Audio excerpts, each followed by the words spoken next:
pasukan berjalan, pasukan berkuda, pasukan menembak. Saya tidak menembaki musuh, tapi saya laskar Kristus. Saya bukan pasukan berjalan, pasukan berkuda, pasukan menembak.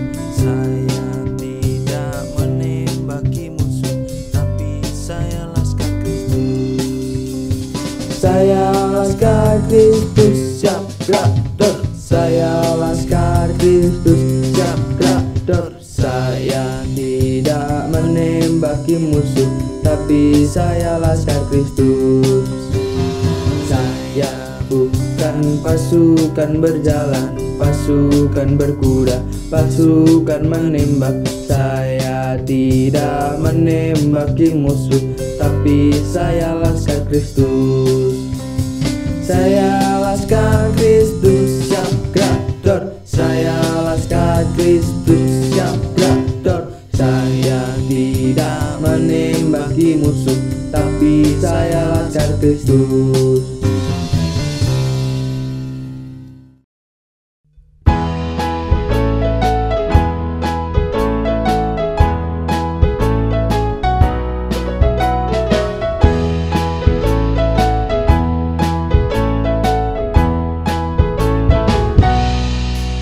Dari terbit matahari sampai pada masuknya, biarlah nama Tuhan dipuji. Dari terbit matahari sampai pada masuknya, biarlah nama Tuhan dipuji. Puji Tuhan, puji Tuhan. Dari terbit matahari sampai pada masuknya, biarlah nama Tuhan dipuji.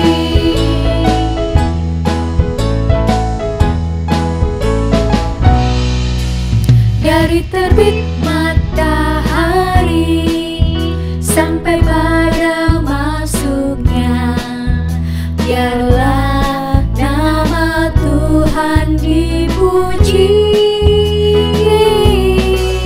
Dari terbit matahari sampai pada masuknya, biarlah nama Tuhan dipuji. Puji Tuhan,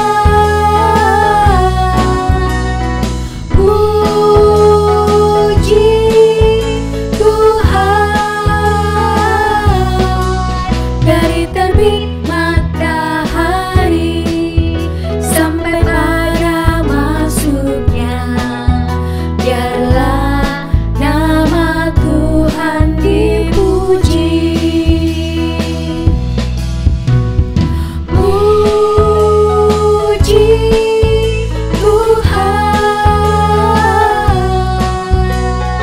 puji Tuhan. Dari terbit matahari sampai pada masuknya, biarlah nama Tuhan dipuji.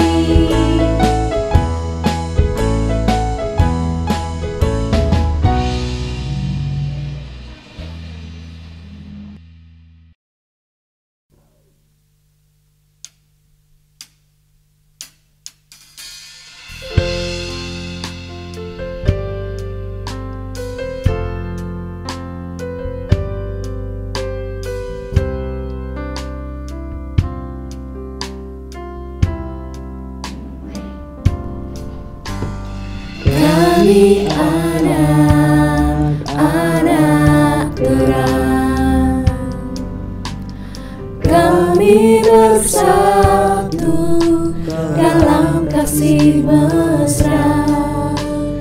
Tak ada iri, benci, dan dengki. Kami satukan roh jiwa untuk naikkan puja kami padanya. Kami bernyanyi bukan hanya untuk harmoni. Kami bernyanyi untuk memberi hati kami. Kami bernyanyi bukan sekedar bernyanyi. Kami bernyanyi untuk memberi diri.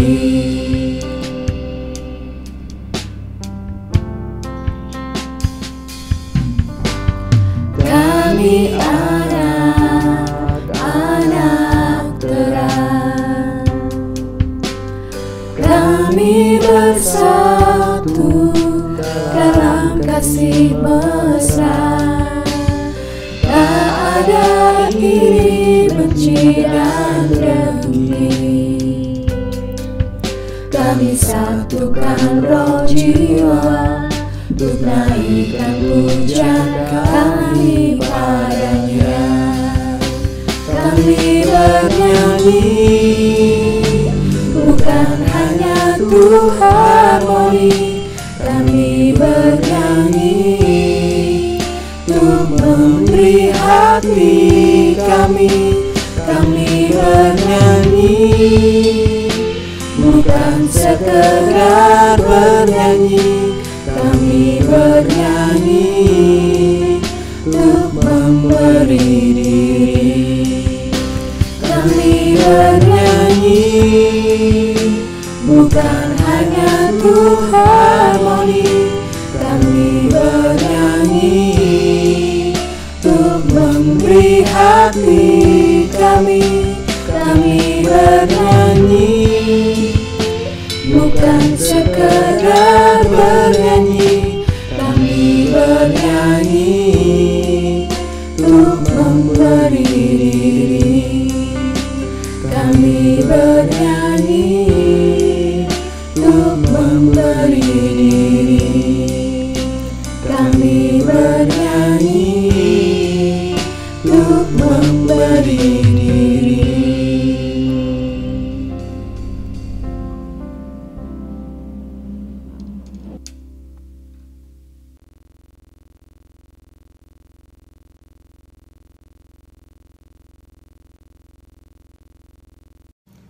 Shalom adik-adik sekalian, selamat datang kembali dalam ibadah online sekolah minggu. Pada kesempatan kali ini kita tiba saatnya kita mau belajar firman Tuhan. Tapi sebelum kita belajar firman Tuhan, kita mau berdoa. Mari kita berdoa. Tuhan, terima kasih, kami bersyukur pada hari ini kami boleh beribadah kepadamu. Dan tiba saatnya Tuhan, kami akan belajar firman-Mu. Kiranya berkati kami dan kami bisa paham atas firman yang disampaikan. Inilah doa kami Tuhan, dalam nama Tuhan Yesus kami berdoa dan mengucap syukur. Haleluya, amin. Nah, adik-adik sekalian, pasti kabar adik-adik luar biasa. Dan Kak Roni juga berharap adik-adik semakin semangat, semakin setia kepada Tuhan.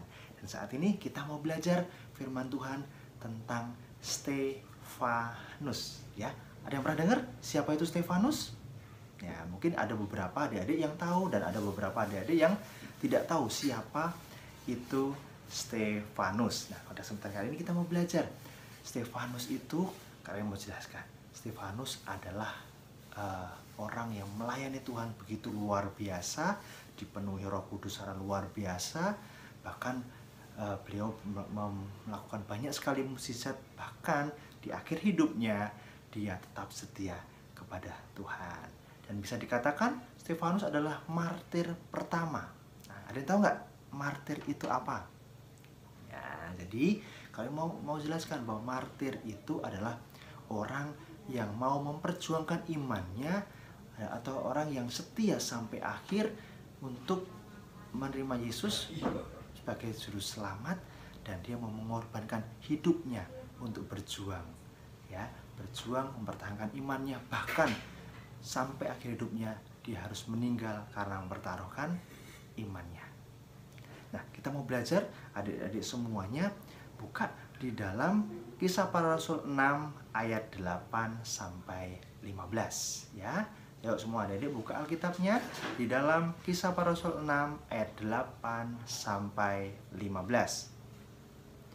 Ya, sudah ketemu ya? Adik-adik bisa membaca di rumah tentang ayat ini, dan Kak Roni mau jelaskan di ayat ini bercerita seperti apa. Jadi, pada waktu itu muncul seorang pelayan Tuhan yang luar biasa. Salah satu diaken yang dipilih pada waktu itu, dan salah satunya adalah Stefanus.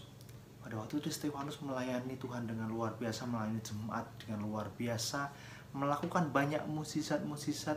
Dia dipenuhi oleh Roh Kudus, dan pelayanan Stefanus didengar oleh orang-orang Yahudi atau orang sekelompok orang yang tidak suka dengan pelayanan Stefanus. Dan akhirnya mereka mendatangi Stefanus dan mereka saling beradu argumen, saling berdebat, saling bertanya ABC dan sebagainya.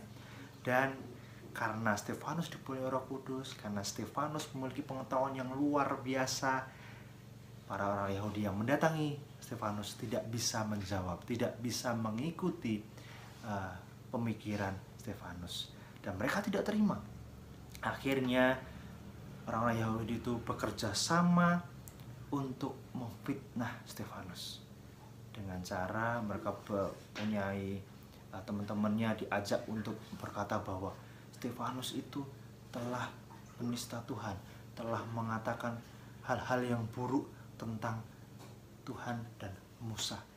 Jadi diibaratkan bahwa pada waktu itu dikatakan Stefanus sudah menjelek-jelekan Tuhan atau tidak patuh kepada hukum Taurat dan sebagainya. Dan sehingga banyak orang yang percaya, banyak orang Yahudi yang percaya bahwa ternyata Stefanus tidak benar, Stefanus melakukan kejahatan dan sebagainya. Akhirnya Stefanus diajak oleh orang Yahudi atau dibawa oleh orang Yahudi ke mahkamah agama. Dan apa yang terjadi? Akhirnya Stefanus diadili, dan Stefanus menjawab, apa salah saya? Apa yang menyebabkan saya dipanggil ke mahkamah agama dan sebagainya? Dan dengan beraninya Stefanus mampu menjelaskan persoalan yang ada. Mereka mau menjelaskan masalah yang ada dan menjelaskan imannya kepada Tuhan seperti apa. Justru karena berani dan pengetahuan yang luar biasa, Stefanus berani menentang orang-orang pada waktu itu, orang-orang Yahudi di dalam mahkamah agama, bahwa mahkamah agama ada orang-orang yang hanya mementingkan kedudukan, hanya mementingkan jabatan dan sebagainya, tapi tidak memiliki iman yang benar, tidak memiliki pengetahuan yang benar akan Tuhan. Karena mendengar hal itu, orang mahkamah agama merasa dirinya dilecehkan, merasa dirinya dihina dan sebagainya. Dan benar yang terjadi, mahkamah agama akhirnya memutuskan untuk menghukum Stefanus. Dihukum seperti apa?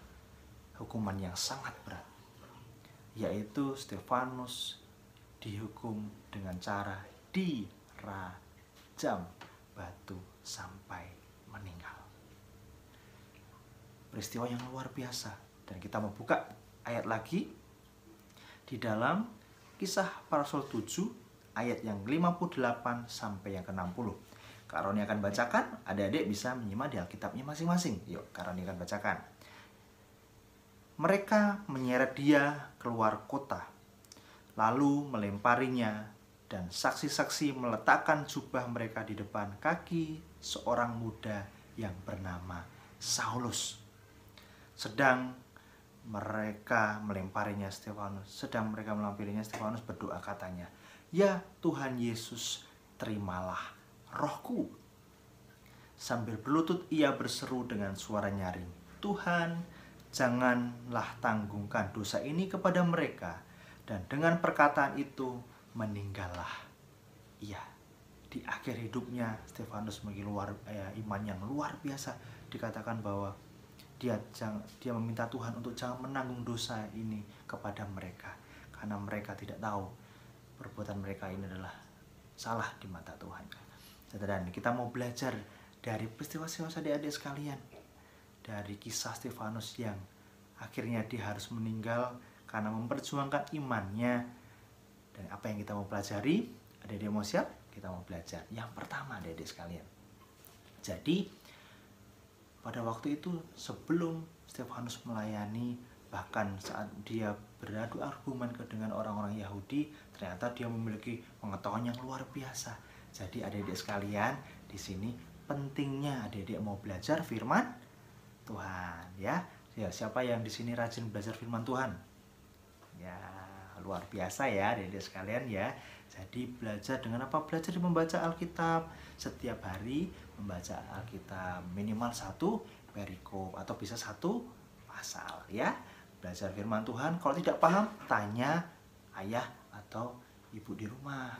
Kamu tanya, "Pak, Mah, ayat ini berbicara tentang apa ya?" Nah, tanya atau tanya kepada guru-guru sekolah minggu, mis-mis sekolah minggu tentang ayat tertentu. Bisa tanya juga kepada Kak Roni kalau ketemu Kak Roni di gereja. "Kak Roni, saya mau tanya tentang firman ini," karena firman Tuhan kita mau belajar dari Stefanus. Stefanus memiliki pengetahuan yang luar biasa.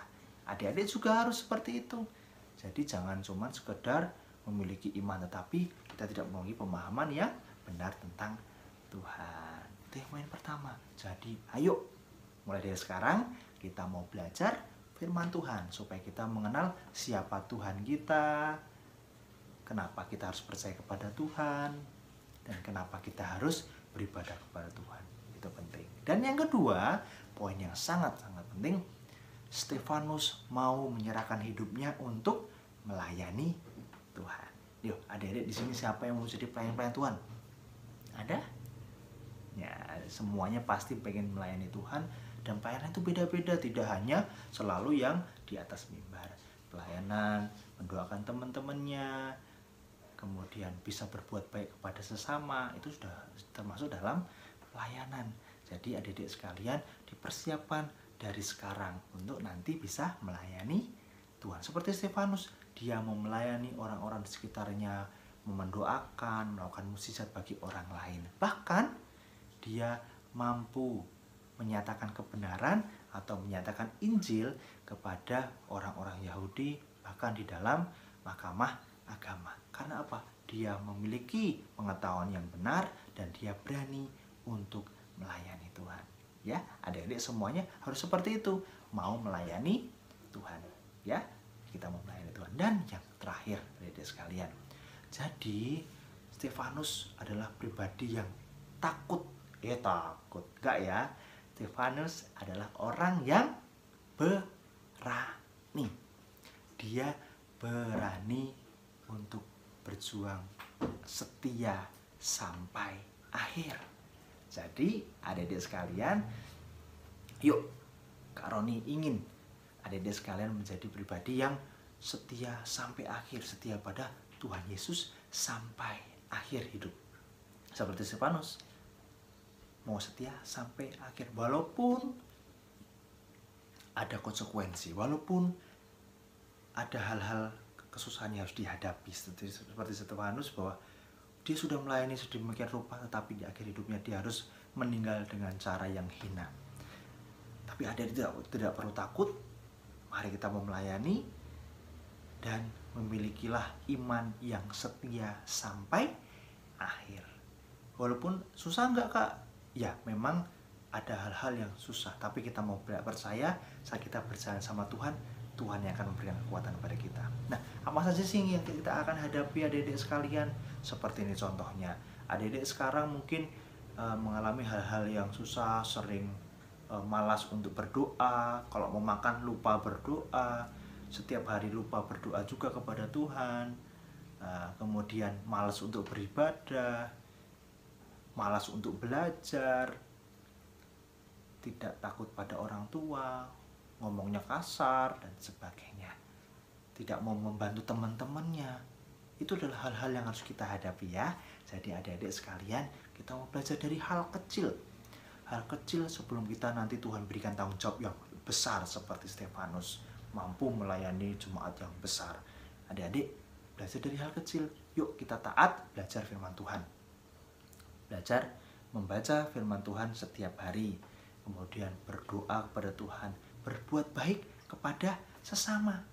Ya, jadi kita mau menjadi Stefanus yang baru. Jadi adik-adik sekalian, kita mau belajar. Stefanus memiliki iman yang besar. Dia memiliki pengetahuan yang besar. Kemudian dia mau melayani Tuhan dengan sukacita. Dan di akhir hidupnya, walaupun dia harus mengalami kesusahan, dia harus meninggal dengan cara yang tidak enak, tapi dia bersukacita. Tuhan, saya serahkan hidupku padamu, dan jangan tanggungan dosa ini kepada mereka. Wow, Stefanus memiliki hati yang luar biasa, hati yang kuat kepada Tuhan. Demikian firman Tuhan yang mengajarkan tentang kisah Stefanus. Bagaimana Stefanus adalah seorang martir pertama, salah satu dari 7 diaken yang dipilih pada waktu itu untuk melayani jemaat. Karena jemaat sudah semakin besar saat Yesus sudah naik ke surga dan terjadinya turunnya Roh Kudus. Banyak muncul gereja baru, jemaat baru, dan seperti kalian di sini. Tuhan memerintahkan kalian untuk melayani siapa? Saudara-saudara seiman, teman-teman di sekolah minggu, saling support, saling bantu, saling tolong-menolong seperti Stefanus, mau melayani saudara-saudara seimannya. Dan tidak perlu takut, memiliki iman yang bagus dan pengetahuan tentang firman Tuhan yang luar biasa. Jadi, yuk kita mau belajar seperti Stefanus. Berani, memiliki iman yang kuat, memiliki pengetahuan yang hebat. Dan kita menutup firman Tuhan, kita mau berdoa ya. Mari kita berdoa. Tuhan, terima kasih Bapa, kami bersyukur pada kesempatan kali ini kami sudah belajar dari firman tentang Stefanus, bagaimana hidupnya menjadi pelayan Tuhan yang luar biasa. Kami juga mau Tuhan jadi pelayan Tuhan yang luar biasa untuk melayani saudara-saudara seiman kita. Demikian, dalam nama Tuhan Yesus kami berdoa tetap syukur. Haleluya. Amin. Yesus memberkati kita semuanya. Shalom.